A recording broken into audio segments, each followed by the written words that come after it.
আল্লাহ নবী বলেন, লা ইয়াজনি জানি হিনা ইয়াজনি ওয়া হুয়া মুমিন, ব্যভিচারকারী যখন ব্যভিচার করে তখন তার ঈমান থাকে না, ব্যভিচার করা অবস্থায় তার ঈমান উপরে ঘুরতে থাকে। একবার চিন্তা করেন যদি ওই অবস্থায় মারা যায়। ওয়ালা ইয়াসরিকু সারিকু হিনা ইয়াসরিকু ওয়া হুয়া মুমিন, চুরি যখন চুরি করে, চোর যখন চুরি করে, চুরি করা অবস্থায় তার ঈমান থাকে না, ঘুরতে থাকে। ওয়ালা ইয়াশরাবুল খামরা হিনা ইয়াশরাবু ওয়া হুয়া মুমিনুন, মদ পান করা অবস্থায় তার ঈমান থাকে না, ঈমানটা ঘুরতে থাকে। ওয়ালা ইয়ানতাহিবু নুহবাতান হিনা ইয়ানতাহিবু ওয়া হুয়া মুমিনুন, ছিনতাইকারী যখন ছিনতাই করে তখন তার ঈমান থাকে না, ঈমান ঘুরতে থাকে। আহারে, ছিনতাইকারী আর জিনাকারী আর মদপানকারী তারা যদি একবার ভাবে ওই অবস্থায় যদি আবার মরণ হয়, যে অবস্থায় আমার ঈমানটা যদি না আসে, অপরাধ করা অবস্থায় যদি তার ঈমান না আসে, ওই অবস্থায় যদি তার মরণ হয়ে যায়। সহিহ বুখারীর 6612 নম্বর হাদিসে আল্লাহ নবী বলেন, ইন্নাল্লাহা কাতাবা আলা ইবনি আদম হাজ্জাহু মিনাজ জিনা আদরাকা যালিকা লা মাহালা। আদম সন্তানকে আল্লাহ জিনার পরীক্ষা দ্বারা পরীক্ষা করবেন, কোনো সন্দেহ নাই। ফাজিনাল আইনি আন-নজরু, চোখের জিনা হলো দেখা, কোন অবৈধভাবে যেই নারীকে দেখা আপনার হারাম, তার দিকে তাকানো, এটা চোখের জিনা। বর্তমান জামানায় হয়ে গেছে কি কথা কয়, মুখ না ঢাকলেও নারীর পর্দা হয়ে যায়। তাহলে চোখের জিনা আর কোনটা? নারীর চেহারা যদি না ঢাকলে পর্দা হয়, তো চোখের জিনা কোনটা? হ্যাঁ। এরপর আপনি আপনার ছেলেকে বিয়ে করানোর জন্য একটা মেয়েকে দেখতে যান, মেয়ের বাড়িতে নাকি রাস্তায়? সবাই বলেন, বাড়িতে না রাস্তায়? কেন বাড়িতে যাবেন? এখন তো সহজ হয়ে গেছে, মুখ যেহেতু খোলা রাখার কোনো ব্যাপার না, চা দোকানের সামনে দেখলেই তো হয়।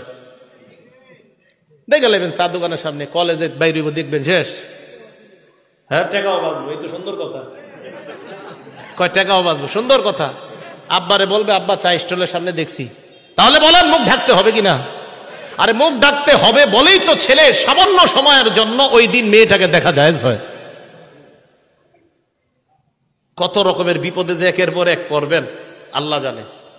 তো দেখেন এইগুলো এটা। এরপরে রাসূল সাল্লাল্লাহু আলাইহি সাল্লাম বলেন, ওয়াজিনাল লিসান আল মানতিক, মুখের জিনা হলো কথা বলা। যেই নারীর সাথে দেখা দেওয়া হারাম, ওই নারীর সাথে সরাসরি কথা বলাও হারাম, মোবাইলে কথা বলাও হারাম। এই কিভাবে কথা বলা হারাম? মোবাইলে আপনি অপরিচিত একটা নারীর সাথে কথা বললেন, কথা বলার পর রাত্রে আপনি বালিশে মাথা আড়া লাগায় চিন্তা করলেন, না জানি দেখতে তিনি কেমন। আল্লাহ নবী কয়, ওয়ান নাফসু তামান্না ওয়া তাশতাহি, তোমার দিল কল্পনা করে, এটা হলো দিলের জিনা, অন্তরের জিনা। কি এই জিনা হয় কিনা? ঘরে ঘরে এই জিনা হয়। এবার বুখারীর হাদিস শুনেন, 5590 5590 নম্বর হাদিস। ক্বালা রাসূলুল্লাহ সাল্লাল্লাহু আলাইহি ওয়াসাল্লাম, এই হাদিসের অনুবাদটা মন দিয়ে শুনেন। লাকুনান্না মিন উম্মতি আকওয়াম, আমার উম্মতের মধ্যে এমন এক সম্প্রদায় বের হবে, ইস্তাহিল্লুনাল হিররা ওয়াল হারিরা, যারা জিনা করাকে হালাল মনে করবে, ওয়াল হারিরা, রেশমের পোশাক পরা হালাল মনে করবে, ওয়াল খামরা, মদ পান করা হালাল মনে করবে, ওয়াল মাআজিফা, মাআজিফের অনুবাদ করমুনি, ঢোল তবলা গান বাদ্যকে হালাল মনে করবে। শুধু তাই নয়, বলবে আমি এমন কোন কিতাব বাকি নাই, সব পড়ছি, পড়ার পর কোথাও পাই নাই ঢোল তবলা হারাম। তাহলে বুখারীর এই হাদিসটা কই? কিতাবটা সব পড়ছেন, এটা পড়েন নাই? মানে এটা মনে হয় এই জায়গাটা রেখে গেছেন। হ্যাঁ, বুখারী শরীফের 5590 নম্বর হাদিস। তো বুখারী শরীফ 5590 নম্বর হাদিস বাদ না আছে? থাকলে এই জায়গাটা গান বাদ্য ঢোল তবলা হারাম, তো সম্ভবত হযরত এই জায়গাটা পড়ে নাই। হ্যাঁ, তো বলে যে সব পড়ছেন, তো এই জায়গাটা আপনি পড়েন নাই, কি করছে? আচ্ছা, যাই হোক।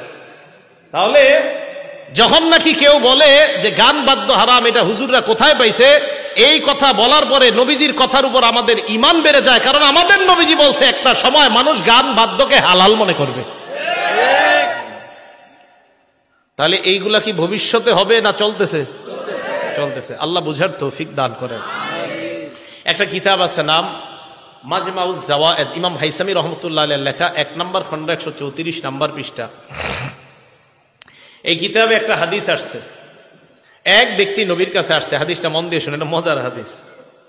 আসার পর আল্লাহ রাসূলকে বললেন, ইয়া রাসূলুল্লাহ ইযনলি ফিজ জিনা, হুজুর আমারে জিনা করার অনুমতি দেন। নাউজুবিল্লাহ। কি করার অনুমতি চাইছে? জিনা করার। এবার আশেপাশে সাহাবায়ে কেরাম তো আপনার কি রে, ওই কি আর কথা খুঁজে পায় নাই নবীজিরে কওয়ার। জাজারুহু ওয়াকালু মাহ মাহ, সবাই বলছে আরে থাম থাম, আমরা এরকম বলি না, থাম থাম, কি কও নবীজির এগুলা, তুমি কোথায় কি কও? নবীজিরা এসা কইতাছে হুজুর আমারে জিনা করার অনুমতি দেন। সাহাবারা থামাইছে, থামো। আল্লাহ নবী কত বড় দয়ার নবী, আল্লাহ রসুল কয় উদনুহু, তাকে আমার কাছে আসতে দাও, আসতে দাও। এই জন্যই তো যারা বাতিনি গুনাহের মধ্যে লিপ্ত আছেন, যারা অন্তরের গুনাহগুলো হেফাজত করতে পারেন না, তাদের একজন আল্লাহ ওয়ালার কাছে যাওয়া দরকার। আল্লাহ নবী বললেন উদনুহু, আমার কাছে তাকে আনো, ফাদানাহু করিবাম মিনহু, আল্লাহ রসুলের কাছে তাকে নিয়ে যায়। আমার নবী দিলের কত বড় ডাক্তার দেখেন। আল্লাহ নবী বলেন শোনো, তুমি এত হিব্বুহু লি উম্মিকা, তুমি আমার কাছে জিনা করার অনুমতি চাইলা, তোমার মায়ের সাথে এই কর্মটা অন্য কেউ করো কিনা তুমি পছন্দ করো কিনা? ওই ব্যক্তি জবাব দেয় লা জাআলানি আল্লাহু ফাদাকা ইয়া রাসূলুল্লাহ, আল্লাহর কসম আমার মায়ের সাথে কেউ ব্যভিচার করবে এটা আমি কোশ্চিনকালেও পছন্দ করি না। আল্লাহ নবী বললেন ফান্নাসু লা ইউহিব্বুনা লিউম্মাহাতিহিম, কোন মানুষ তার মায়েদের সাথে তুমি ব্যভিচার করবা, কেউ ব্যভিচার করবে এটাও তারা তাদের মায়েদের জন্য পছন্দ করবে না। এরপর নবী বললেন আতুহিব্বুহু লিইবনাতিক, তুমি কি তোমার মেয়ের সাথে অন্য কেউ অপকর্ম করুক, জিনা করুক পছন্দ করবা? জবাব দিলেন লা ফাদাকা ইয়া রাসূলুল্লাহ জাআলানি আল্লাহু ফাদাক, আল্লাহর কসম এটা আমি অপছন্দ করি।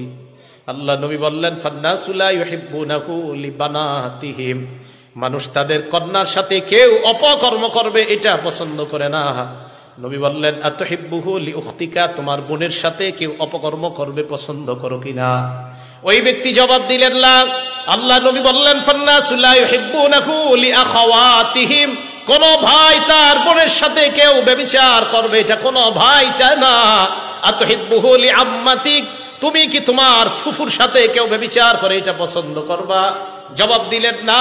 আল্লাহ নবী বললেন ফান্নাসু লা ইউহিব্বুনাহু লিআম্মাতিহিম, মানুষ তাদের ফুফুর সাথে কেউ অপকর্ম করবে এটা কখনোই পছন্দ করে না। এরপর নবী বললেন আতুহিব্বুহু লিখালাতিক, তুমি কি তোমার খালার জন্য এটা পছন্দ করবা? ওই ব্যক্তি জবাব দিলেন লা ইয়া রাসূলুল্লাহ, খালার জন্য এটা পছন্দ করব না। নবী বললেন ফান্নাসু লা ইউহিব্বুনাহু লিখালাতিহিম, মানুষ তার খালার সাথে এটা করাটা পছন্দ করবে না। ওই ব্যক্তি নিচের দিকে তাকায় আছে, আল্লাহ নবী তার মাথায় হাত রেখে বললেন আল্লাহুম্মা গফির যামবা, মাবুদ আপনি তার গুনাহগুলা মাফ করে দেন। এরপর বললেন অতহির কলবা, আল্লাহ আপনি তার দিলটাকে পবিত্র বানায়া দেন। ওয়াহাসিন ফারজা, তার লজ্জাস্থানটাকে আপনি হেফাজত করেন। সাহাবারা বলেন ফালাম ইয়াকুন যালিকাল ফাতা লাম ইয়ালতাফিত ইলা শাইইন, ওই যুবকের অবস্থা এমন হয়েছে এরপর ওই যুবক কোন নারীর দিকে তাকানো দূরের কথা, কোন জিনিসের দিকে এইভাবেও ফিরা তাকাইতো না। দিলের রোগ, এই রোগের জন্য একজন আল্লাহওয়ালার কাছে যাওয়া, একজন আল্লাহওয়ালার কাছে। দিলের রোগ, অন্তরের রোগ, এই রোগগুলার সুস্থতার জন্য কোন আল্লাহওয়ালার কাছে যাওয়া। আপনাদের কাপাসিয়ার জন্য তো নেয়ামত দেওনার আছে, দেওনার হজরত আছে, আর কে আছে হুজুর? এদিকে লতিফপুর মাদ্রাসা আছে পাশে, ওইদিকে আছে, আরো আছে আশেপাশে অনেক। এই আল্লাহওয়ালাদের মজলিসে যাবেন, যাইলে কি হয় আপনি দেখবেন আপনি দিলের কিছু গুনাহ নিয়ে খুব পেরেশান, কাউরে বলতে পারতেছেন না। আল্লাহওয়ালাদের মজলিসে গেলে হবে কি জানেন, একটা উপকারিতা আমি নিজেই পরীক্ষিত। আপনি যে পেরেশানি নিয়ে যাবেন, আপনি গিয়ে দেখবেন কি উনি ওই বয়ানগুলাই করতেছে, অর্থাৎ আপনার কারণেই তার মুখ দিয়ে আল্লাহ এগুলা বের করে দিতেছেন। আল্লাহ তো জানে আমার এক বান্দা এখানে গেছে এই সমস্যা নিয়ে, তো আল্লাহ যেই বক্তার মুখ দিয়ে ওইগুলাই বের করতেছেন যেই সমস্যা আপনার আছে। তখন আপনি দেখবেন কি আরে আমি তো এই রোগের রুগী, তো এই রোগের দিয়ে এখানে ট্রিটমেন্ট হইতেছে। তো রাসূল আকরাম সাল্লাল্লাহু আলাইহি সাল্লাম জিনা থেকে বাঁচার জন্য একটা ওষুধ দিয়ে দিলেন এটা। তাহলে কিয়ামতের আলামতের মধ্যে জিনা বেড়ে যাওয়া, মদ পান করা, আপনার রেশমের পোশাককে হালাল মনে করা, ব্যভিচারকে হালাল মনে করা, এগুলা হবে কিয়ামতের আলামত। গান বাদ্যকে হালাল মনে করা। সহিহ বুখারীর 6496 নম্বর হাদিসের বর্ণনা। এই হাদিসের মধ্যে আসছে ক্বালা রাসূলুল্লাহ সাল্লাল্লাহু আলাইহি ওয়াসাল্লাম, আল্লাহ নবী বলেন ইদা দুগিয়াতিল আমানা ফান্তাজিরিস সাআ, আমানত যখন উঠিয়ে নেওয়া হবে, আমানত যখন উঠে যাবে তখন তোমরা কিয়ামতের অপেক্ষা করবা। সাহাবা প্রশ্ন করলেন, কাইফা ইদাআতুহা ইয়া রাসূলুল্লাহ, আমানত উঠে যাওয়ার পদ্ধতিটা কেমন আমাদেরকে আপনি বলেন। আল্লাহ নবী বললেন, ইদা উসনিদাল আমরু ইলা গায়রি আহলিহি, অন্য বর্ণনায় ইদা উসনিদাল আমরু ইলা গায়রি আহলিহি ফান্তাজিরিস সাআ, কোন বিষয়ের দায়িত্ব যখন অযোগ্য ব্যক্তিকে দেওয়া হয় তখন কিয়ামতের অপেক্ষা করবা। কোন বিষয়ের দায়িত্ব অযোগ্য ব্যক্তিকে যদি দেওয়া হয় তখন কিয়ামতের অপেক্ষা করবা। এলেমের কাজ ডাক্তারের কাজ ডাক্তারের, ডাক্তারি কাজ ডাক্তারের, ডাক্তারি কাজ ডাক্তারের, ইমামতি, খতিবগিরি, বয়ান দেওয়া, কোরআন সহিহ শুদ্ধভাবে শিখানো, এটা ওই বিষয়ে যারা পারদর্শী তাদের কাজ। তো তাদের কাজগুলা তাদেরকে না দিয়া অন্য অযোগ্য ব্যক্তিকে যদি দেন, এটাই হবে কিয়ামতের আলামত যে আমানত উঠে যাওয়া। অথবা আলেমের দায়িত্ব যদি কোনো জাহেলকে দেন তো বুঝতে হবে কিয়ামত আর বেশি বাকি নেই। এটা মাথায় রাখবেন। এটাই বললেন রাসূল আকরাম সাল্লাল্লাহু আলাইহি সাল্লাম, ইদা দুইয়াতিল আমানা, আমানত যখন উঠিয়ে নেওয়া হবে, ফান্তাজিরিস সাআ, রাসূল সাল্লাল্লাহু আলাইহি সাল্লাম বললেন তখন কিয়ামতের অপেক্ষা করবা। একটু মন দিয়ে শুনেন, আস্তে আস্তে একটা গুরুত্বপূর্ণ হাদিসের দিকে যাইতেছি, যেটা মুফতি লুৎফুর রহমান ফরাইজি সাহেব সামান্য একটু টাচ দিয়েছিলেন আপনাদেরকে শুরুতে, হযরত অন্য আলোচনা করেছেন। তো যাই হোক, একটা কিতাব আছে হাদিসের নাম মুসনাদে বাজ্জার। কি নাম? মুসনাদে বাজ্জার। আপনারা তো মাশাআল্লাহ বুখারী আর মুসলিম ছাড়া নামই শিখেন নাই, শিখার দরকারও নাই, কারণ এই দুই কিতাব ছাড়া কি নবীজি আর কিছু কইছিনি? তো মুসনাদে বাজ্জার এই কিতাবের 6135 নাম্বার হাদিস। এই হাদিসের বর্ণনাকারী আব্দুল্লাহ ইবনে ওমর রাদিয়াল্লাহু তাআলা আনহুমা, তিনি বলেন, আন্না রাসূলুল্লাহ সাল্লাল্লাহু আলাইহি ওয়াসাল্লাম قال في حجة الوداع, বিদায় হজের দিন আল্লাহ নবী সাহাবাদেরকে বললেন, আইয়ু ইয়াউমিন হাযা, আজকে কোন দিন? সাহাবারা বলো, সাহাবারা জবাব দিলেন, ইয়াউমুন হারাম, আজকে সম্মানিত দিন। এরপর বললেন, আইয়ু বালাদিন হাযা, এটা কোন শহর? সাহাবারা বললেন, বালাদুল হারাম, এটা সম্মানিত শহর। 3 নাম্বার প্রশ্ন করলেন, আইয়ু শাহরিন হাযা, এটা কোন মাস? সাহাবারা বললেন, শাহরুল হারাম, এটা সম্মানিত মাস। নবীজি বললেন, ফাইন্নাল্লাহা হাররামা আলাইকুম আমওয়ালাকুম ওয়া দিমাআকুম ওয়া আরাযাকুম ওয়া তাবা দিমাআকুম ওয়া আমওয়ালাকুম ওয়া আরাদাকুম কাহুরমাতি হাদাল ইয়াউমি ওয়া হাদাল বালাদি ওয়া হাদাশ শাহ। নবীজি বললেন, আজকের দিন যেমন সম্মানিত, এই মাস যেমন সম্মানিত, এই শহর যেমন সম্মানিত, আল্লাহ পাক রব্বুল আলামিন তেমনি ভাবে এক মুসলমানের রক্ত, এক মুসলমানের সম্পদ, এক মুসলমানের ইজ্জত অন্য মুসলমানের জন্য হারাম তথা সম্মানিত বানায়া দিয়েছেন। কোন মুসলমানের সম্পদ লুণ্ঠন করা যাবে না, কোন মুসলমানের রক্তপাত করা যাবে না, কোন মুসলমানের ইজ্জত অন্যায়ভাবে হরণ করা যাবে না। এরপর আল্লাহ নবী বললেন, আলা লিউবাল্লিগ শাহিদুকুম গায়বাকুম, তোমরা যারা এখানে আছো আমার কথাগুলা যারা নাই তাদের কাছে পৌঁছায় দিবা। হাদিস শেষ হয় নাই, শেষে কি কয় দেখেন, শোনো তোমরা, লা নাবিয়্যা বাদি, আমার পরে কোন নবী নাই, ওয়ালা উম্মাতা বাদাকুম, তোমাদের পরে কোন উম্মত নাই। যদি কেউ আমার পরে দাবি করে নবী, এটা নবী না, ভণ্ড প্রতারক। নবীজির পরে কোন নবী নাই। বলেন, আমাদের নবীজির পরে আর কোন? তাহলে আমাদের নবী শেষ নবী, উনি শেষ নবী, দুনিয়াতে আসাটাই কিয়ামত নিকটবর্তী হয়ে যাওয়া। এবার আরেকটা হাদিস শোনেন, সহিহ বুখারী হাদিস নাম্বার 3455 নাম্বার হাদিস, 3455 নাম্বার হাদিস। এই হাদিসের বর্ণনাকারী আবু হাযিম রাহমাতুল্লাহি আলাইহি, তিনি বলেন, ক্বাআতু আবু হুরায়রা রাদিয়াল্লাহু তাআলা আন 5 সিনিনা, আমি আবু হুরায়রা রাদিয়াল্লাহু তাআলা আনহুর ক্লাসে 5 বছর বসলাম। সামি'তুহু ইউহাদ্দিসু আন রাসূলিল্লাহি সাল্লাল্লাহু আলাইহি ওয়াসাল্লাম, আমি আবু হুরায়রা রাদিয়াল্লাহু তাআলা আনহুকে বর্ণনা করতে শুনলাম, আল্লাহ নবী বলছেন, কানাত বানু ইসরাঈলা তাসুসুহুমুল আম্বিয়া,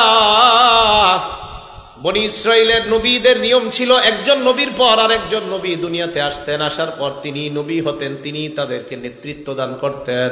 দেখেন এরপরে কি কয়, কুল্লামা হালাকা নাবিয়্যুন খালাফাহু নাবিয়্যুন, একজন নবী ইন্তেকাল করলে আল্লাহ আরেকজন নবী পাঠায়া দিতেন।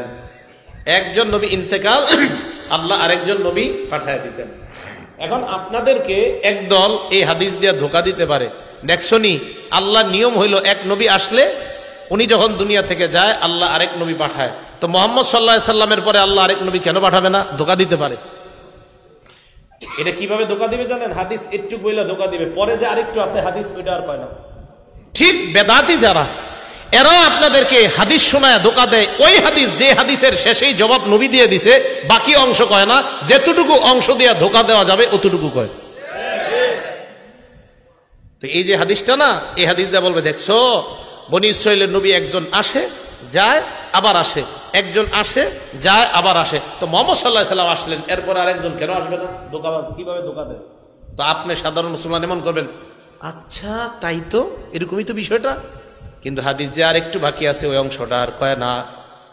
আল্লাহ নবী কয় শোনো তোমরা, বনি ইসরাইলের একজন নবী যখন মারা যাইতেন আর একজন নবী আল্লাহ পাঠাইছে ভালো করে জানো, আর আমার পরে আর কোন নবী আসবে এমন চিন্তাও করবা না। লা নবিয়্যা বাদি, এই হাদিসের শেষে নবী বলছে শোনো আমার পরে কিন্তু কোন নবী নাই।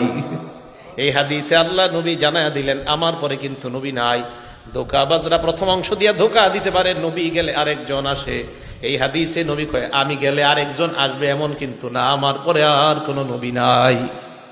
এবার আল্লাহ নবী বলেন ওয়াসায়াকুনু খুলাফা ফায়াকসুরুনা, আমার পরে যারা হবে প্রচুর পরিমাণ খলিফা হবে, আমার পরে আর কোন নবী হবে না। সাহাবারা বললেন ফামা তা'মুরুনা ইয়া রাসূলুল্লাহ, খলিফা আসলে আমরা কি করব আমাদেরকে আপনি জানায়া দেন। আল্লাহ নবী জবাব দিলেন খলিফা যখন আসবে ফু বিবাইআতিল আউয়াল ফাল আউয়াল, খলিফা আসলে একের পর এক তোমরা বায়াত গ্রহণ করবা, ওয়া আতুহুম হাক্কাহুম, তাদের হক আদায় করবা। ফাইন্নাল্লাহা সাইলুহুম আম্মা ইসতারআহুম, আল্লাহ পাক রব্বুল আলামিন প্রত্যেক প্রতিনিধিদেরকে তাদের দায়িত্ব সম্পর্কে প্রশ্ন করবেন। খলিফাদের আনুগত্য তোমরা করবা, বাকি প্রতিনিধি যারা হবে তাদেরকে তাদের অর্পিত দায়িত্বের ব্যাপারে আল্লাহর কাছে তারা ধরা খাবে, আল্লাহ তাদেরকে জিজ্ঞাসা করবেন। তাহলে বলেন তো আমাদের নবী শেষ নবী, আমাদের নবী ওনার পরে কি নবী আসবে না খলিফা? তাহলে আমাদের নবীর পরে নবী আসবে না, কি আসবে? এবার আরেকটা হাদিস শুনেন, যে হাদিস দিয়া একটা সম্প্রদায় আছে, ওই সম্প্রদায় ফ্যানটা ক্লিয়ার করে দেন, একটা হাদিস দিয়ে এক সম্প্রদায় আপনাদেরকে ধোঁকা দিবে। বিসমিল্লাহ। তিরমিজি শরীফের 3731 নম্বর হাদিস। এই হাদিস দিয়ে যারা ধোঁকা দিবে তারা হলো হযরত আলী রাদিয়াল্লাহু তাআলা আনহুর আবেগী ভক্ত। কি ভক্ত? মানে একদল মানুষ হযরত আলীর নবী মানে, হযরত আলীর কি মানে, মানে এত আবেগ দেখাইতে দেখাইতে হযরত আলীর নবী মানে না। এখন দেখেন ধোঁকাবাজিটা কিভাবে করে। তিরমিজি শরীফের 3731 নম্বর হাদিস। عن سعد بن أبي وقاص رضي الله تعالى عنه قال, سعد بن أبي وقاص رضي الله تعالى عنه বর্ণনা, তিনি বলেন أن رسول الله صلى الله عليه وسلم قال لعلي بن أبي طالب رضي الله تعالى عنه, আল্লাহ নবী হযরত আলীকে বললেন আলী আনতা মিন্নি বিমানজিলাতি মূসা বিমানজিলাতি হারুন মিন মূসা। হযরত আলীকে আল্লাহ নবী বললেন আলী মূসা নবীর নিকট হারুন নবীর যেমন অবস্থান আমার নিকট তেমন তোমার অবস্থান। সুবহানাল্লাহ। মূসা নবীর নিকট হারুন নবীর যেমন অবস্থান আমার নিকট তোমার তেমন অবস্থান। এবার আপনারা মাথা খাটায় দেবেন, মূসা উনি আল্লাহর নবী কিনা, হারুন উনি আল্লাহর নবী কিনা, মুহাম্মদ সাল্লাল্লাহু আলাইহি ওয়াসাল্লাম আল্লাহর নবী কিনা, আলী আলী হাদিস মিলল কই? নবীজি বললেন মূসা নবীর নিকট হারুন নবীর অবস্থান যেমন আমার কাছে তোমার অবস্থান তেমন। ওনারা দুইজন নবী, ওনারা দুইজন তো নবী না। ধোঁকাবাজরা আপনাকে বলবে মূসা নবীর নিকট হারুন নবীর যেমন অবস্থান মূসাও নবী হারুনও নবী। মুহাম্মদ সাল্লাল্লাহু আলাইহি ওয়াসাল্লামের নিকট আলীর যদি তেমন অবস্থান হয় তাহলে আলীও নবী হবে। চিল্লায়া বলেন নাউজুবিল্লাহ। কিন্তু হাদিস যে আর একটু বাকি আছে ওই অংশটা বলেন আল্লাহ নবী বলে তবে শোনো আলী ওয়া ইন্নাহু লা নাবিয়্যা বাদি, আমার পরে কিন্তু নবী নাই। মূসা নবীর নিকট হারুন নবীর অবস্থান, উনিও নবী উনিও নবী। আমার নিকট তোমার অবস্থান, আমি নবী তুমি কিন্তু নবী না। তোমার আবেগী বক্তব্যরা, তোমার আবেগী ভক্ত যারা তারা যেন আজাইরা না লাফায়, আমার পরে কিন্তু কোনো নবী নাই। এটা আর কয় না, এই হাদিসে কিন্তু এটা আছে। তাহলে মূসা নবীর নিকট হারুন নবীর অবস্থান যেমন, আমাদের নবী বলে আমার কাছে তোমার অবস্থান তেমন। এটা কিভাবে? ওই যে মুসা নবী দায়িত্ব দিয়ে হারুন নবীর দায়িত্ব দিয়ে গেছে, আমাদের নবী হযরত আলীকে এক জায়গায় দায়িত্ব দিয়েছিলেন। দেওয়ার পর হযরত আলীকে বললেন, আলী, মুসা নবীর নিকট হারুন নবীর অবস্থান যেমন, আমার নিকট তোমার অবস্থান তেমন। তাহলে বলেন তো এই অবস্থান কি নবুয়তের দিক দিয়ে না দায়িত্ব? দায়িত্ব। তো হযরত মুসা আলাইহিস সালাতু ওয়াস সালাম নবী, হারুন নবী উনিও নবী, আমাদের নবী নবী, হযরত আলী নবী না, উনি সাহাবা। তাই নবী হাদিসের শেষে স্পষ্ট করে দিলেন, শোনো আলী, আমার পরে কিন্তু নবী নাই। সুবহানাল্লাহ। এবার তিরমিজি শরীফের আরেকটা হাদিস শোনেন। এই হাদিসটা হলো 2219 নাম্বার হাদিস। এই হাদিসটা শুনলে প্রথম অংশ শুনবেন, শোনার পর এরপরে আমরা পুরোটা শুনবো। দেখেন, এই হাদিসটা প্রথম অংশ শোনার পর আপনাদের মাঝে কিছু মুসলমান আছে, যে মুসলমানদের মাঝে একটা খারাপ স্বভাব আছে, আশা করি এই স্বভাবটা আজকে থেকে আর থাকবে না, যদি আপনারা রাসূলের হাদিস মানতে চান। মানবেন তো ইনশাআল্লাহ? আচ্ছা। ক্বালা রাসূলুল্লাহ সাল্লাল্লাহু আলাইহি ওয়াসাল্লাম, আল্লাহ নবী বলেন, লা তাকুমুস সাআ হাত্তা তালহাকা কাবাইলু মিন উম্মতি বিল মুশরিকিনা ওয়া হাত্তা ইয়াবুদুল আওসান। নবীজি বলেন, কিয়ামত ততক্ষণ সংগঠিত হবে না যতক্ষণ আমার উম্মতের একদল মুশরিকদের সাথে মিলিত না হবে, আর যতক্ষণ তারা পূজায় লিপ্ত না হবে ততক্ষণ কিয়ামত সংগঠিত হবে না। নবী বুঝাইতে চায়, আমার উম্মতের একদল মুশরিকদের সাথে, যারা আল্লাহর সাথে শিরিক করে, তাদের সাথে মিলিত হয়ে তাদের ইবাদতের প্রার্থনার অনুষ্ঠানগুলোতে তারা যাইবে। এই জামানায় আমরা যদি দেখি আমাদের কোন মুসলমান যারা আল্লাহর সাথে শিরিক করে, অন্য কোন ধর্মের বিরুদ্ধে আমরা না, সমস্ত ধর্মকে শ্রদ্ধা করি, তবে মুসলমানদের ধর্মের আলাদা নিয়ম আছে না নাই? মুসলমানদের মধ্যে ইসলামী মূল্যবোধ বিশ্বাসী যদি কোনো মানুষ মুশরিকদের সাথে মিলিত হয়ে বলে, আমি তাদের সাথে একাত্মতা প্রকাশ করলাম, আমরা ওই মানুষটাকে জানায় দিব, তোমারে দেখে আমার নবীর কথার সত্যতার প্রতি আমাদের ঈমান আরো বেড়ে যায়। আর নবী বলছে, তোমার মতো একদল লোক মুশরিকদের সাথে মিলা পূজার অনুষ্ঠানে যাইবা আর তাদের প্রার্থনার অনুষ্ঠানে যাইবা। প্রত্যেক ধর্মের অনুষ্ঠান আমরা শ্রদ্ধা করি, বাকি প্রত্যেক ধর্মের অনুষ্ঠান ওই ধর্মের মানুষের জন্য, অন্যদের জন্য না। এখন রাসূল সাল্লাল্লাহু আলাইহি সাল্লাম বললেন যে একদল মুসলমান এরকম মিলিত হবে যারা মুশরিক তাদের সাথে। হাদিস শেষ হয় নাই, এবার দেখেন। এবার আল্লাহ নবী বলেন, আন্নাহু সায়াকুনু ফি উম্মতি সালাসুনা কাজ্জাবুনা, আমার উম্মতের মধ্যে 30 জন মিথ্যাবাদীর আবির্ভাব ঘটবে। বলেন কয়জন? 30 জন। কুল্লুহুম ইয়াজউমু আন্নাহু নাবিয়্যুন, প্রত্যেকে ধারণা করবে সে নবী। নাউজুবিল্লাহ। আল্লাহ নবী কয়, ওয়া আনা খাতামুন নাবিয়্যিন লা নাবিয়্যা বাদি, আমি শেষ নবী, আমার পরে আর কোন নবী নাই। এই হাদিস যদি বুঝে থাকেন, 30 জন মিথ্যাবাদী যদি দাবিদার নবী বললেন হবে। পাকিস্তান বলেন, বাংলাদেশ বলেন, ভারত বলেন, সৌদি আরব বলেন, সারা দুনিয়ার মধ্যে যদি কেউ নতুন ভাবে বলে আমি নবুয়তের দাবিদার করলাম, আমরা তাকে জানায় দিব, আমার নবীর ভাষা অনুযায়ী তুমি হলা 30 জন মিথ্যাবাদীর একজন।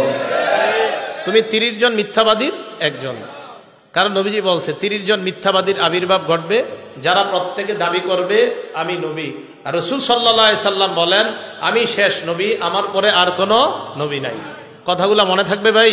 তাহলে রাসূল সাল্লাল্লাহু আলাইহি সাল্লাম বলে দিলেন, আমি শেষ নবী, আমার পরে নবী নাই। এবার একটু বুঝেন। ফরাজি সাহেব তো বই নিয়ে আসছিল, আচ্ছা যাক মাশাআল্লাহ। এরা আপনাদেরকে দাওয়াত দিবে কিভাবে? যারা নতুন নতুন নবুয়তের দাবিদাররা কিছু বই ট্রেনে, লঞ্চে বই নিয়ে অনেক মেয়েরা, অনেক ছেলেরা কিছু বই নিয়ে আপনারা আস্তে আস্তে এইভাবে চিপায় নিয়ে যাবে, বলবে একটু পড়ো, এটা পড়ো। আমি দেখছি নিজেই তো, এরকম আমি দেখছি নিজে কিভাবে। তো মনে করেন কোন এক ট্রেনে উঠছি আমি, তখন ছাত্র মানুষ, উঠার পরে দেখি এরকম ঘটনা ঘটে, এরকম বই দিবে, বই দেওয়ার পরে আপনারে পড়াবে। তো পড়ানোর পরে এই সেই, আমি কিন্তু বলি নাই কোন দেশে, এটা বলছি না, আচ্ছা যেই দেশেই। তো পড়ানোর পর বলবে, বলতে বলতে এক পর্যায়ে বলবে কি বুঝলেন, আপনারা বলবে, তা আপনি বলবেন কি বুঝলাম, তাই বলতে বলতে বলবে তার মানে নবুয়তের দরজা এখনো খোলা আছে। নাউজুবিল্লাহ বলেন। এইগুলা পড়ানোর পর আপনারা বুঝাবে, আপনাকে যখন বুঝাবে আপনি সাথে সাথে বলবেন, ভাই আপনার কথা শোনার পর আমার নবীর হাদিসের উপর আমার ঈমান বাইরে গেছে। কেন বাড়ছে? আমার নবী বলছে 30 জন মিথ্যাবাদীর আবির্ভাব ঘটবে। এর মানে এই বই আপনাদের যে গুরু, ওই গুরু হলো ওই ভণ্ড 30 জনের একজন। সোজা কথা। রাসূল সাল্লাল্লাহু আলাইহি সাল্লাম বলছে 30 জন মিথ্যাবাদী আসবে, এরা দাবি করবে নবী। আর আমি বুঝি না মানুষ কিভাবে এরপরেও বুঝে না যে আমাদের নবী যে শ্রেষ্ঠ নবী, উনি যে শ্রেষ্ঠ খতামুন নবীর, ওনার কথা একের পর এক মিলে যাচ্ছে, তো উনি তো সত্যবাদী হওয়া এটা আকলেও কয়। এটা কেন বুঝে না মানুষ? এবার বুখারী শরীফের হাদিস শুনেন, হাদিস নাম্বার 3535, কত হয়? 3535। এই হাদিসে অধ্যায় কায়েম করছে ইমাম বুখারী রহমতুল্লাহ আলাইহি, বাবু খাতিমিন নবিয়িন সাল্লাল্লাহু আলাইহি সাল্লাম। খাতিমিন, খতাম না, খাতিমিন। এই হাদিসের মধ্যে আসছে আবু হুরায়রা রাদিয়াল্লাহু তাআলা আনহুর বর্ণনা, ক্বালা রাসূলুল্লাহ সাল্লাল্লাহু আলাইহি ওয়াসাল্লাম, আল্লাহ নবী বলেন, ইন্নামা সালি ওয়া মাসালাল আম্বিয়া মিন ক্বাবলি কামাসালি রাজুলিন বানা বাইতান, আমার আর আমার পূর্ববর্তী নবীদের দৃষ্টান্ত হলো ওই ব্যক্তির মতো, যেই ব্যক্তি একটা ঘর বানিয়েছে, ফাজমালা ওয়া আহসানা, ঘরটা বড় চমৎকার ভাবে সাজিয়েছে, বড় সুন্দর ভাবে ঘরটা সাজায়। দেখেন, সাজানোর পর ইল্লা মাউদি আলাবিনা ফি জাওিয়া, একটা ইট পরিমাণ জায়গা খালি আছে। কি পরিমাণ জায়গা খালি? ইট পরিমাণ জায়গা খালি। ফাজালাত নাসু ইয়াতুফুনা বিহি, জনগণ ওই ঘরটা দেখতে যায়, ঘরের চারপাশে ঘুরে, ওয়া আজাবুন আলা, আশ্চর্য হয়, এত সুন্দর একটা ঘর, এই ঘরটা কেমনে একটা ইট এখনো বাকি আছে, আহারে ইটটা দিলে কত সুন্দর হইতো, সবাই এটা কয়। একটা ঘর অনেক সুন্দর, মানে এর চেয়ে সুন্দর আর ঘর হয় না, কিন্তু একটা ইটের জায়গা খালি। তো সবাই তওয়াফ করে আর কয়, এত সুন্দর একটা ঘর, ইটের জায়গাটা কেন খালি? আল্লাহ নবী কয়, ফাআল্লাহ বিনা, যেই খালি জায়গার ইটটা আমি হলাম সেই ইট, আমি হলাম সেই ইট। আল্লাহ আদম নবীর মাধ্যমে ঘরটা সাজানো শুরু করেছেন, ঈসা নবী পর্যন্ত ঘরটা আল্লাহ থামাইছেন, ইটের জায়গাটা আল্লাহ ফাঁকা রাখছেন, আমি নবীর মাধ্যমে ওই ফাঁকা পূরণ করে ঘরের সৌন্দর্যের সমাপ্তি আল্লাহ টেনে দিলেন। হাদিসের শেষে আল্লাহ নবী বলেন, আনা খাতিমুন নবিয়্যিন, আমি শেষ নবী, আমার পরে আর কোন নবী নাই। খতিম কেন বলছে জানেন? যারা আপনাদেরকে ধোকা দিতে চায় না, এরা কয় খতিম না খতাম, এরা কয় খতিম না খতাম। আপনি জবাব দিবেন, যদি খতিমও কও তাও নবী শেষ নবী, যদি খতাম কও তাও নবী শেষ নবী। পাল্টা প্রশ্ন করবে আপনাকে, খতামের দলিল কি? আপনি জবাব দিবেন সূরা আহজাবের 40 নম্বর আয়াত হলো খতামের দলিল। এরা বলবে খতিমের দলিল কি? বলবেন বুখারীর 3535 হলো খতিমের দলিল। তামের দলিলও আছে, তিমের দলিলও আছে।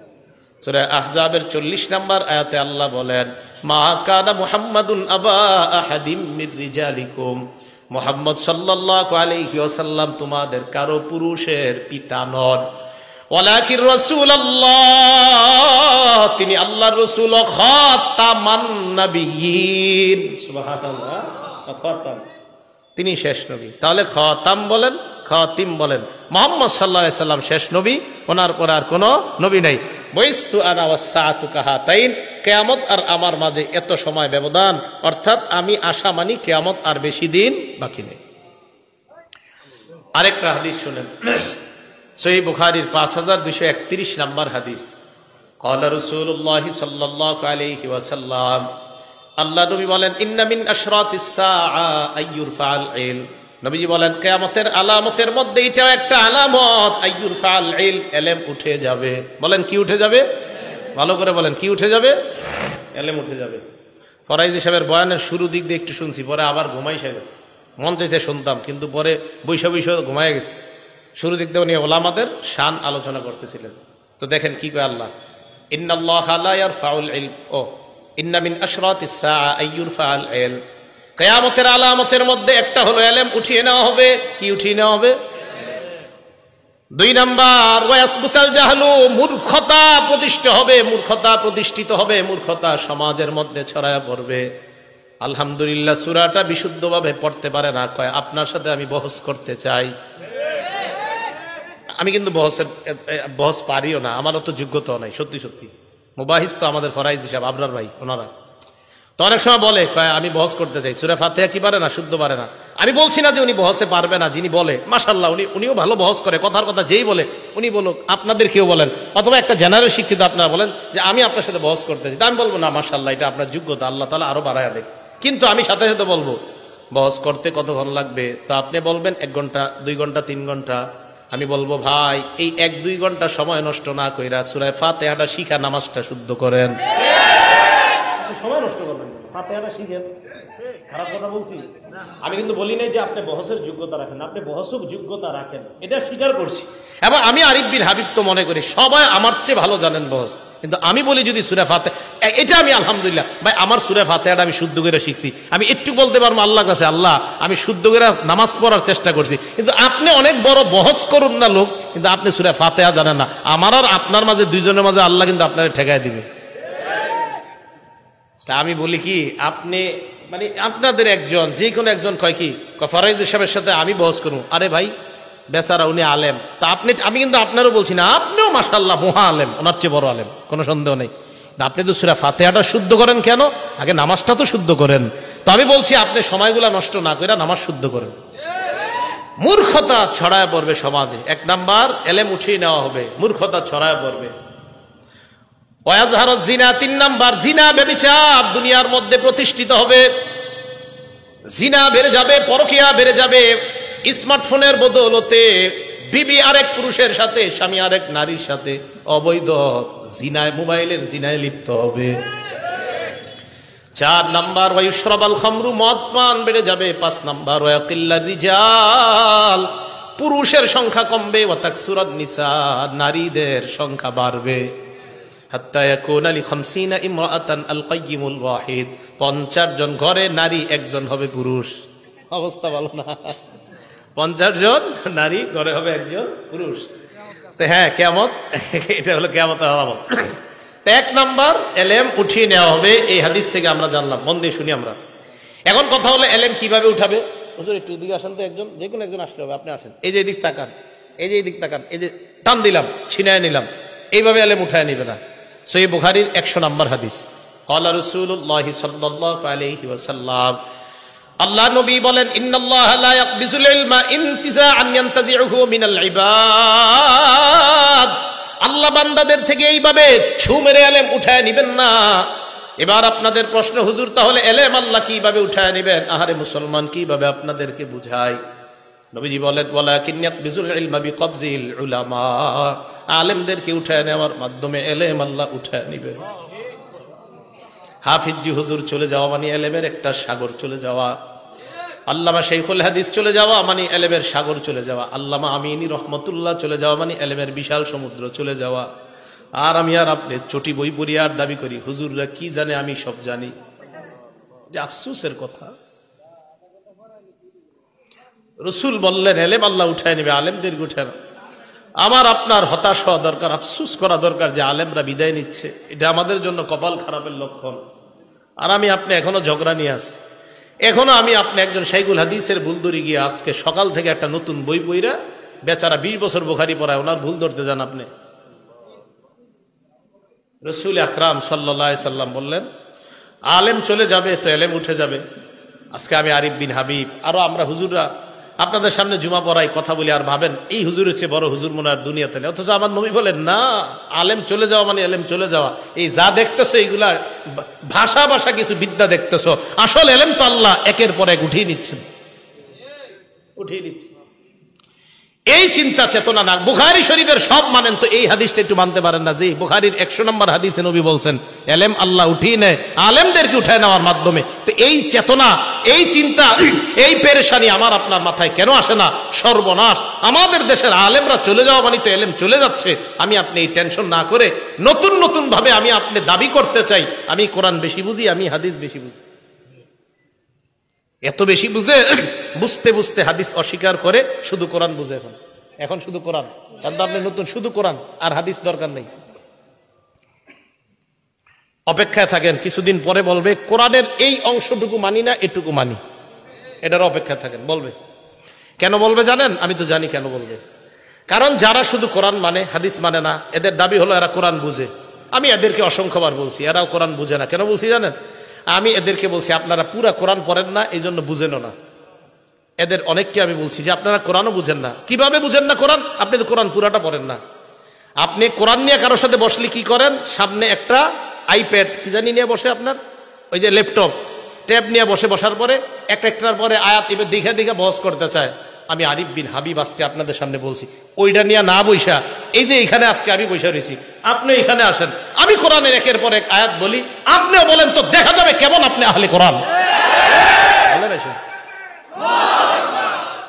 আহলে কোরআন শুধু কোরআন মানে কি? কোরআন ইন্টারনেট, ল্যাপটপ কোরআন। আপনি তো কোরআন এত বুঝেন, তো আসেন না আপনি। আপনি এমনি রাস্তায় মনে করেন আসর নামাজ পড়ছি দুইজন এক মসজিদে, আসরের নামাজের পরে দুইজন দাঁড়ায় দাঁড়িয়ে একটু কথা বললাম, জনগণ দেখুক। আপনি তো এটা জীবনে করবেন না, কারণ আপনি নিজেও জানেন কোরআনের কয়েকটা আয়াত আপনি মুখস্থ করছেন, বাকিগুলো আপনার জানা নাই। আজীব এক পেরেশানিতে আছি আমরা। তো রাসূল আকরাম সাল্লাল্লাহু আলাইহি সাল্লাম বললেন, আল্লাহ এলেম উঠিয়ে নিবেন আলেমদেরকে উঠায় নেওয়ার মাধ্যমে। কিভাবে উঠায় নিবেন বলেন তো? আলেমদেরকে। নবীজি বলেন, হাত্তা ইদা লাম ইবকি আলিমান, মানুষ আর আলেম খুঁজে পাবে না। এক পর্যায়ে ইত্তাখাযান নাসু রুউসান জুহাল, মানুষ জাহেলদেরকে ধর্মীয় নেতা বানাবে। জাহেলদেরকে ধর্মীয় নেতা বানানোর পর ফাসুইলু, তাদেরকে প্রশ্ন করা হবে। প্রশ্ন করার পর ফাফতাউ বিগাইরি ইলমিন, বিদ্যা ছাড়াই ফতোয়া দিয়ে দিবে। ফাদল্লু আদল্লু, নিজেরাও পথভ্রষ্ট হবে, যাদেরকে ফতোয়া দিবে তাদেরকেও পথভ্রষ্ট বানাবে। আমি অবাক হয়ে যাই, বিভিন্ন জায়গায় আমাদের দেশেও সারা দুনিয়াতে এমন এমন কিছু মানুষ আছে যাদেরকে এই পর্যন্ত আমি জীবনেও দেখি নাই কোনো প্রশ্নে বলছে এটা আমার জানা নাই, সব জানে। আমি অবাক, এমন এমন অনেক ব্যক্তি আছে যারা মানে কোনো প্রশ্নে উনি কখনো বলে নাই আমি জানি না, অথচ আল্লাহর রাসূল অনেক প্রশ্নে বলছে আমি জানি না, জিবরাইল না জানাইলে। কি আজীব বর্তমান যুগের এমন এমন আলেম আছে যারা কোনো প্রশ্নে না আমি জানি না মানে উনি সব জানে। পরে যাই না কি হয় জানেন, এমন এক ফতুয়া দেয় যে ফতুয়ার কারণে জনগণের মধ্যে দুই দল হয়ে যায়। মানে অবাক, ফতুয়া এভাবে দিবে, জাহেলদেরকে যখন নেতা বানাবে। তো আল্লাহ এইভাবে আলেমদের মাধ্যমে এলেম উঠিয়ে নিবেন, এটা গেল একটা বিষয়। এরপরে বললেন ওয়াজহারুজ জিনা, ব্যভিচার সমাজে প্রতিষ্ঠিত হবে, ব্যভিচার বেড়ে যাবে। সহিহ বুখারী 2475 নম্বর হাদিস, ক্বালা রাসূলুল্লাহ সাল্লাল্লাহু আলাইহি ওয়াসাল্লাম, আল্লাহ নবী বলেন, লা ইয়াজনি যানি হিনা ইয়াজনি ওয়া হুয়া মুমিন, ব্যভিচারকারী যখন ব্যভিচার করে তখন তার ঈমান থাকে না, ব্যভিচার করা অবস্থায় তার ঈমান উপরে ঘুরতে থাকে। একবার চিন্তা করেন যদি ওই অবস্থায় মারা যায়। ওয়ালা ইয়াসরিকুস সারিকু হিনা ইয়াসরিকু ওয়া হুয়া মুমিন, চুরি যখন চুরি করে, চোর যখন চুরি করে, চুরি করা অবস্থায় তার ঈমান থাকে না, ঘুরতে থাকে। ওয়ালা ইয়াশরাবুল খামরা হিনা ইয়াশরাবু ওয়া হুয়া মুমিনুন, মদ পান করা অবস্থায় তার ঈমান থাকে না, ঈমানটা ঘুরতে থাকে। ওয়ালা ইয়ানতাহিবু নুহবাতান হিনা ইয়ানতাহিবু ওয়া হুয়া মুমিনুন, ছিনতাইকারী যখন ছিনতাই করে তখন তার ঈমান থাকে না, ঈমান ঘুরতে থাকে। আহারে, ছিনতাইকারী আর জিনাকারী আর মদপানকারী তারা যদি একবার ভাবে ওই অবস্থায় যদি আবার মরণ হয়, যে অবস্থায় আমার ঈমানটা যদি না আসে, অপরাধ করা অবস্থায় যদি তার ঈমান না আসে, ওই অবস্থায় যদি তার মরণ হয়ে যায়। সহিহ বুখারীর 6612 নম্বর হাদিসে আল্লাহ নবী বলেন, ইন্নাল্লাহা কাতাবা আলা ইবনি আদম হাজ্জাহু মিনাজ জিনা আদরাকা যালিকা লা মাহালা, আদম সন্তানকে আল্লাহ জিনার পরীক্ষা দ্বারা পরীক্ষা করবেন, কোনো সন্দেহ নাই। ফাজিনাল আইনি আন-নাজরু, চোখের জিনা হলো দেখা, কোন অবৈধভাবে যেই নারীকে দেখা আপনার হারাম, তার দিকে তাকানো, এটা চোখের জিনা। বর্তমান জামানায় হয়ে গেছে কি কথা কয়, মুখ না ঢাকলেও নারীর পর্দা হয়ে যায়। তাহলে চোখের জিনা আর কোনটা? নারীর চেহারা যদি না ঢাকলে পর্দা হয়, তো চোখের জিনা কোনটা? হ্যাঁ। এরপর আপনি আপনার ছেলেকে বিয়ে করানোর জন্য একটা মেয়েকে দেখতে যান, মেয়ের বাড়িতে নাকি রাস্তায়? সবাই বলেন বাড়িতে না রাস্তায়? কেন বাড়িতে যাবেন? এখন তো সহজ হয়ে গেছে, মুখ যেহেতু খোলা রাখার কোনো ব্যাপার না, চা দোকানের সামনে দেখলেই তো হয়। দেখে নেবেন চা দোকানের সামনে, কলেজে বাইরে দেখবেন শেষ। হ্যাঁ, টাকাও বাঁচবো, এই তো সুন্দর কথা। কয় টাকাও বাঁচবো, সুন্দর কথা। আব্বারে বলবে, আব্বা চা স্টলের সামনে দেখছি। তাহলে বলেন মুখ ঢাকতে হবে কিনা? আরে মুখ ঢাকতে হবে বলেই তো ছেলে সামান্য সময়ের জন্য ওই দিন মেয়েটাকে দেখা জায়েজ হয়। কত রকমের বিপদে যে একের পর এক পড়বেন আল্লাহ জানে। তো দেখেন এইগুলো এটা। এরপরে রাসূল সাল্লাল্লাহু আলাইহি সাল্লাম বলেন, ওয়াজিনাল লিসান আল মানতিক, মুখের জিনা হলো কথা বলা। যেই নারীর সাথে দেখা দেওয়া হারাম, ওই নারীর সাথে সরাসরি কথা বলাও হারাম, মোবাইলে কথা বলাও হারাম। এই কিভাবে কথা বলা হারাম? মোবাইলে আপনি অপরিচিত একটা নারীর সাথে কথা বললেন, কথা বলার পর রাত্রে আপনি বালিশে মাথাটা লাগায় চিন্তা করলেন, না জানি দেখতে তিনি কেমন। আল্লাহ নবী কয় ওয়ান নাফসু তামান্না ওয়া তাশতাহি, তোমার দিল কল্পনা করে, এটা হলো দিলের জিনা, অন্তরের জিনা। কি এই জিনা হয় কিনা? ঘরে ঘরে এই জিনা হয়। এবার বুখারীর হাদিস শুনেন, 5590 5590 নাম্বার হাদিস। ক্বালা রাসূলুল্লাহ সাল্লাল্লাহু আলাইহি ওয়াসাল্লাম, এই হাদিসের অনুবাদটা মন দিয়ে শুনলেন। লাকুনান্না মিন উম্মতি আকওয়াম, আমার উম্মতের মধ্যে এমন অনেক সম্প্রদায় বের হবে, ইয়াস্তাহিল্লুনাল হিররা ওয়াল হারিরা, যারা জিনা করাকে হালাল মনে করবে, ওয়াল হারিরা, রেশমের পোশাক পরা হালাল মনে করবে, ওয়াল খামরা, মদ পান করা হালাল মনে করবে, ওয়াল মাআজিফা, মাআজিফের অনুবাদ করবনি, ঢোল তবলা গান বাদ্যকে হালাল মনে করবে। শুধু তাই নয়, বলবে আমি এমন কোন কিতাব বাকি নাই, সব পড়ছি, পড়ার পর কোথাও পাই নাই ঢোল তবলা হারাম। তাহলে বুখারীর এই হাদিসটা কই? কিতাবটা সব পড়ছেন, এটা পড়েন নাই, মানে এটা মনে হয় এই জায়গাটা রেখে গেছেন। হ্যাঁ, বুখারী শরীফের 5590 নাম্বার হাদিস। তো বুখারী শরীফ 5590 নাম্বার হাদিস বাদ না আছে? থাকলে এই জায়গাটা গান বাদ্য ঢোল তবলা হারাম, তো সম্ভবত হযরত এই জায়গাটা পড়ে নাই। হ্যাঁ, তো বলে যে সব পড়ছেন, তো এই জায়গাটা আপনি পড়েন নাই, কি করছে? আচ্ছা, যাই হোক। তাহলে যখন নাকি কেউ বলে যে গান বাদ্য হারাম, এটা হুজুররা কোথায় পাইছে, এই কথা বলার পরে নবীজির কথার উপর আমাদের ঈমান বেড়ে যায়, কারণ আমাদের নবীজি বলছে একটা সময় মানুষ গান বাদ্যকে হালাল মনে করবে। তাহলে এইগুলা কি ভবিষ্যতে হবে না চলতেছে? চলতেছে। আল্লাহ বুঝার তৌফিক দান করেন। একটা কিতাব আছে, নাম মাজমাউজ জাওয়ায়েদ, ইমাম হাইসামি রহমতুল্লাহ আলাইহির লেখা, 1 নম্বর খণ্ড 134 নম্বর পৃষ্ঠা। এই কিতাবে একটা হাদিস আসছে, এক ব্যক্তি নবীর কাছে আসছে, হাদিসটা মন দিয়ে শুনেন, মজার হাদিস। আসার পর আল্লাহ রাসূলকে বললেন, ইয়া রাসূলুল্লাহ ইযানলি ফিজ জিনা, হুজুর আমারে জিনা করার অনুমতি দেন। নাউজুবিল্লাহ। কি করার অনুমতি চাইছে? জিনা করার। এবার আশেপাশে সাহাবায়ে কেরাম তো আপনার কি ওই কি আর কথা খুঁজে পায় নাই নবীজিরে কওয়ার, জাজারুহু অকলু মাহ মাহ, সবাই বলতে এই আরে থাম থাম, আমরা এরকম বলি না, এই থাম থাম, এই কি কও নবীজির এগুলা, এই তুমি কোথায় কি কও?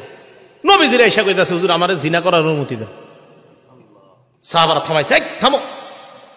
আল্লাহ নবী কত বড় দয়ার নবী, আল্লাহ রাসূল কয় উদনুহু, তাকে আমার কাছে আসতে দাও, আসতে দাও। এই জন্যই তো যারা বাতিনি গুনাহের মধ্যে লিপ্ত আছেন, যারা অন্তরের গুনাহগুলো হেফাজত করতে পারেন না, তাদের একজন আল্লাহওয়ালার কাছে যাওয়া দরকার। আল্লাহ নবী বললেন উদনুহু, আমার কাছে তাকে আনো, ফাদানাহু করিবাম মিনহু, আল্লাহ রাসূলের কাছে তাকে নিয়ে যায়। আমার নবী দিলের কত বড় ডাক্তার দেখেন। আল্লাহ নবী বলেন, শোনো, তুমি আতুহিব্বুহু লিউম্মিকা, তুমি আমার কাছে জিনা করার অনুমতি চাইলা, তোমার মায়ের সাথে এই কর্মটা অন্য কেউ করো কিনা তুমি পছন্দ করো কিনা? ওই ব্যক্তি জবাব দেয়, লা জাআলানি আল্লাহু ফাদাকা ইয়া রাসূলুল্লাহ, আল্লাহর কসম আমার মায়ের সাথে কেউ ব্যভিচার করবে এটা আমি কোশ্চিনকালেও পছন্দ করি না। আল্লাহ নবী বললেন, ফান্নাসু লা ইউহিব্বুনা লিউম্মাহাতিহিম, কোন মানুষ তার মায়েদের সাথে তুমি ব্যভিচার করবা, কেউ ব্যভিচার করবে, এটাও তারা তাদের মায়েদের জন্য পছন্দ করবে না। এরপর নবী বললেন, আতুহিব্বুহু লিইবনাতিক, তুমি কি তোমার মেয়ের সাথে অন্য কেউ অপকর্ম করুক, জিনা করুক পছন্দ করবা? জবাব দিলেন, লা ফাদাকা ইয়া রাসূলুল্লাহ জাআলানি আল্লাহু ফাদাক, আল্লাহর কসম এটা আমি অপছন্দ করি। আল্লাহ নবী বললেন, ফান্নাসু লা ইউহিব্বুনাহু লিবানাতিহিম, মানুষ তাদের কন্যার সাথে কেউ অপকর্ম করবে এটা পছন্দ করে না। নবী বললেন, আতুহিব্বুহু লিউখতিকা, তোমার বোনের সাথে কেউ অপকর্ম করবে পছন্দ করো কিনা? ওই ব্যক্তি জবাব দিলেন, লা। আল্লাহ নবী বললেন, ফান্নাসু লা ইউহিব্বুনাহু লিআখাওয়াতিহিম, কোন ভাই তার বোনের সাথে কেউ ব্যভিচার করবে এটা কোন ভাই চায় না। আতুহিব্বুহু লিআম্মাতিক, তুমি কি তোমার ফুফুর সাথে কেউ ব্যভিচার করে এটা পছন্দ করবা? জবাব দিলেন, না। আল্লাহ নবী বললেন, ফান্নাসু লা ইউহিব্বুনাহু লিআম্মাতিহিম, মানুষ তাদের ফুফুর সাথে কেউ অপকর্ম করবে এটা কখনোই পছন্দ করে না। এরপর নবী বললেন, আতুহিব্বুহু লিখালাতিক, তুমি কি তোমার খালার জন্য এটা পছন্দ করবা? ওই ব্যক্তি জবাব দিলেন, লা ইয়া রাসূলুল্লাহ, খালার জন্য এটা পছন্দ করব না। নবী বললেন, ফাদ্দাসু লা ইউহিব্বুনাকু লিখালাতিহিম, মানুষ তার খালার সাথে এটা করাটা পছন্দ করবে না। ওই ব্যক্তি নিচের দিকে তাকায় আছে। আল্লাহ নবী তার মাথায় হাত রেখে বললেন, আল্লাহুম্মা গফির যামবা, মাবুদ আপনি তার গুনাহগুলা মাফ করে দেন। এরপর বললেন, অতহির কলবা, আল্লাহ আপনি তার দিলটাকে পবিত্র বানায় দেন। ওয়াহাসসিন ফারজা, তার লজ্জাস্থানটাকে আপনি হেফাজত করেন। সাহাবারা বলেন, ফালাম ইয়াকুন যালিকাল ফাতা লাম ইয়ালতাফিত ইলা শাইইন, ওই যুবকের অবস্থা এমন হয়েছে, এরপর ওই যুবক কোন নারীর দিকে তাকানো দূরের কথা, কোন জিনিসের দিকে এইভাবেও ফিরা তাকাইতো না। দিলের রোগ, এই রোগের জন্য একজন আল্লাহওয়ালার কাছে যাওয়া, একজন আল্লাহওয়ালার কাছে। দিলের রোগ, অন্তরের রোগ, এই রোগগুলার সুস্থতার জন্য কোন আল্লাহওয়ালার কাছে যাওয়া। আপনাদের কাপাসিয়ার জন্য তো নেয়ামত দেওনার আছে, দেওনার হজরত আছে, আর কে আছে হুজুর? এদিকে লতিফপুর মাদ্রাসা আছে পাশে, ওইদিকে আছে, আরো আছে আশেপাশে অনেক। এই আল্লাহওয়ালাদের মজলিসে যাবেন, যাইলে কি হয়, আপনি দেখবেন আপনি দিলের কিছু গুনাহ নিয়ে খুব পেরেশান, কাউরে বলতে পারতেছেন না। আল্লাহওয়ালাদের মজলিসে গেলে হবে কি জানেন, একটা উপকারিতা, আমি নিজেই পরীক্ষিত। আপনি যে পেরেশানি নিয়ে যাবেন, আপনি গিয়ে দেখবেন কি উনি ওই বয়ানগুলাই করতেছে, অর্থাৎ আপনার কারণেই তার মুখ দিয়ে আল্লাহ এগুলা বের করে দিতেছেন। আল্লাহ তো জানে আমার এক বান্দা এখানে গেছে এই সমস্যা নিয়ে, তো আল্লাহ যেই বক্তার মুখ দিয়ে ওইগুলাই বের করতেছেন যেই সমস্যা আপনার আছে। তখন আপনি দেখবেন কি, আরে আমি তো এই রোগের রুগী, তো এই রোগের দিয়ে এখানে ট্রিটমেন্ট হইতেছে। তো রাসূল আকরাম সাল্লাল্লাহু আলাইহি সাল্লাম জিনা থেকে বাঁচার জন্য একটা ওষুধ দিয়ে দিলেন এটা। তাহলে কিয়ামতের আলামতের মধ্যে জিনা বেড়ে যাওয়া, মদ পান করা, আপনার রেশমের পোশাককে হালাল মনে করা, ব্যভিচারকে হালাল মনে করা, এগুলা হবে কিয়ামতের আলামত। গান বাদ্যকে হালাল মনে করা। সহিহ বুখারীর 6496 নম্বর হাদিসের বর্ণনা। এই হাদিসের মধ্যে আসছে, ক্বালা রাসূলুল্লাহ সাল্লাল্লাহু আলাইহি ওয়াসাল্লাম, আল্লাহ নবী বলেন, ইদা দুগিয়াতিল আমানা ফান্তাজিরিস সাআ, আমানত যখন উঠিয়ে নেওয়া হবে, আমানত যখন উঠে যাবে, তখন তোমরা কিয়ামতের অপেক্ষা করবা। সাহাবা প্রশ্ন করলেন, কাইফা ইদাআতুহা ইয়া রাসূলুল্লাহ, আমানত উঠে যাওয়ার পদ্ধতিটা কেমন আমাদেরকে আপনি বলেন। আল্লাহ নবী বললেন, ইদা উসনিদাল আমরু ইলা গায়রি আহলিহি, অন্য বর্ণনায় ইদা উসনিদাল আমরু ইলা গায়রি আহলিহি ফান্তাজিরিস সাআ, কোন বিষয়ের দায়িত্ব যখন অযোগ্য ব্যক্তিকে দেওয়া হয় তখন কিয়ামতের অপেক্ষা করবা। কোন বিষয়ের দায়িত্ব অযোগ্য ব্যক্তিকে যদি দেওয়া হয় তখন কিয়ামতের অপেক্ষা করবা। এলেমের কাজ ডাক্তারের কাজ ডাক্তারের, ডাক্তারি কাজ ডাক্তারের, ডাক্তারি কাজ ডাক্তারের, ইমামতি, খতিবগিরি, বয়ান দেওয়া, কোরআন সহিহ শুদ্ধভাবে শিখানো, এটা ওই বিষয়ে যারা পারদর্শী তাদের কাজ। তো তাদের কাজগুলা তাদেরকে না দিয়া অন্য অযোগ্য ব্যক্তিকে যদি দেন, এটাই হবে কিয়ামতের আলামত যে আমানত উঠে যাওয়া। অথবা আলেমের দায়িত্ব যদি কোনো জাহেলকে দেন, তো বুঝতে হবে কিয়ামত আর বেশি বাকি নেই। এটা মাথায় রাখবেন। এটাই বললেন রাসূল আকরাম সাল্লাল্লাহু আলাইহি সাল্লাম, ইদা দুইয়াতিল আমানা, আমানত যখন উঠিয়ে নেওয়া হবে, ফান্তাজিরিস সাআ, রাসূল সাল্লাল্লাহু আলাইহি সাল্লাম বললেন তখন কিয়ামতের অপেক্ষা করবা। এই গেল কিয়ামতের এই আলামতগুলা রাসূল আকরাম সাল্লাল্লাহু আলাইহি সাল্লাম বলে দিলেন। কিয়ামতের 10টা বড় বড় আলামত ঘটবে, যে আলামতগুলা ঘটলেই কিয়ামত আর বেশি বাকি নেই, হয়ে যাবে। মুসলিম শরীফের 2901 নম্বর হাদিসের বর্ণনা। সাহাবারা বলেন, নাতাযাকারু মাসিহাদ দাজ্জাল, আমরা দাজ্জাল সম্পর্কে আলোচনা করতেছিলাম। আমাদের সামনে আল্লাহ নবী আসলেন, আসার পর বললেন, মা তাযাকারুনা, তোমরা কি আলোচনা করো? আমরা বললাম, নাযকুরুল মাসিহাদ দাজ্জাল, হুজুর দাজ্জাল সম্পর্কে আমরা আলোচনা করি। আল্লাহ নবী বললেন, শোনো তোমরা, লান তাকুমাস সাআ হাত্তা তারাউনা ক্বাবলাহা 10 আয়াত, 10টা আলামত দেখার আগে কিয়ামত হবে না। কয়টা আলামত? 1 নাম্বার আদ-দুখান, একটা ধোঁয়া বের হবে, এটার আগে কিয়ামত হবে না। 2 নাম্বার আদ-দাজ্জাল, দাজ্জাল নামে ভয়ঙ্কর একটা জিনিস দুনিয়াতে আসবে, এটার আগে কিয়ামত হবে না। 3 নাম্বার আদ-দাব্বা, সাফা মারওয়ার মাঝখান থেকে একটা প্রাণী বের হবে, ওই প্রাণীটা কথা বলবে মানুষের সাথে। আপনারা বলবে, আব্দুর রহমান ভাই কেমন আছেন? পিছনে তাকায় দেখবেন মানুষ না একটা প্রাণী কথা কয়। 4 নাম্বার, ওয়াতুলু আশ-শামসি মিন মাগরিবিহা, সূর্য পশ্চিম দিক থেকে উঠবে। 5 নাম্বার নুজুল ঈসা ইবনে মারইয়াম, ঈসা নবীর আগমন। 6 নাম্বার ইয়াজুজ ওয়া মাজুজ, ইয়াজুজ মাজুজের আগমন। 7 নাম্বার খসফুন বিল মাশরিকি, পূর্ব দিকে একটা বড় ভূমিকম্প হবে। 7 নাম্বার। 8 নাম্বার খসফুন বিল মাগরিব, পশ্চিমে একটা ভূমিকম্প হবে। 9 নাম্বার খসফুন বি জাজিরাতুল আরব, জাজিরাতুল আরব হলো বর্তমান সৌদি আরব আশেপাশের রাষ্ট্রগুলা, এই জায়গায় একটা ভয়ঙ্কর ভূমিকম্প হবে।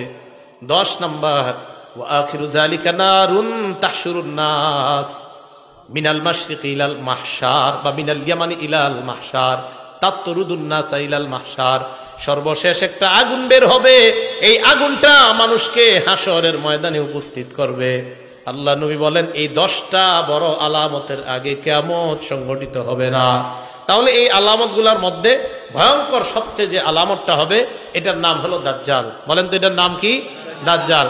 মুসলিম শরীফের বর্ণনা আসছে, রাসূল আকরাম সাল্লাল্লাহু আলাইহি সাল্লাম 2946 নম্বর বর্ণনায় বলছেন, মা বাইনা খালকি আদম ইলা সামা ইলা কিয়ামিস সাআ, আদম নবী থেকে কিয়ামত পর্যন্ত খলকুন আকবারু মিনাদ দাজ্জাল, দাজ্জালের চেয়ে ভয়ঙ্কর কোন সৃষ্টি দুনিয়াতে আসে নাই। তো এটাই হবে সবচেয়ে ভয়ঙ্কর সৃষ্টি।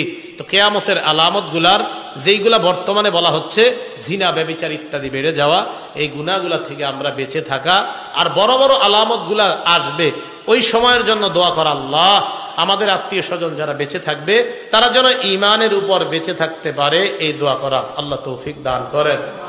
আমিন। আখিরু দাওয়ানা আনিল হামদুলিল্লাহি রাব্বিল আলামিন।